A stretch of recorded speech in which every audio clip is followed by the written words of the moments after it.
এদিকে সিলেট টেস্টে জিম্বাবুয়েকে ৩০০ রানের টার্গেট দিতে চায় বাংলাদেশ, বলেছেন টাইগার ব্যাটসম্যান মুমিনুল হক সৌরভ। উইকেটে থাকা অধিনায়ক শান্তর ব্যাটিংয়ের সঙ্গে তিনি আস্থা রাখছেন টেল এন্ডারে থাকা তাইজুল হাসান মাহমুদের ওপর। তবে টেস্টের চতুর্থ দিনে ব্যাটসম্যানদের জন্য খেলাটা কিছুটা কঠিন হতে পারে মনে করছেন মুমিনুল।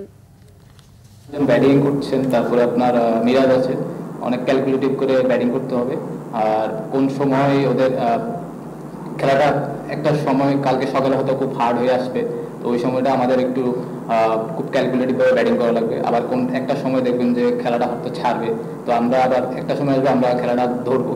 তো ওই ক্রাঞ্চ মোমেন্ট যেটা বলেন, যে সময়টা আমাদের থাকবে ওই সময়টা আমাদের আরো লম্বা সময় ব্যাটিং করার মনোযোগ দিয়ে ব্যাটিং করতে হবে। যেটা আমরা শান্ত যেমন একটা 50 রানের পার্টনারশিপ হয়েছিল, ওই জায়গাটা আমরা কিন্তু ওই জায়গা থেকে আমরা কিছু বেরিয়ে গেছি। তো ওইরকম আর একটা মোমেন্ট আসবে, ওই সময়টা ওই 50 রানের পার্টনারশিপটা 150, তো 200, 170, 80 করলে তখন ওই 300 যেটা বললাম 270, 280 অথবা 300 এটার কাছাকাছি সম্ভব।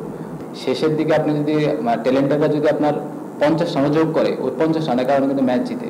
ওই অর্থে বলেছি যে আমি ট্যালেন্টারও ভালো ব্যাটিং করতে পারে।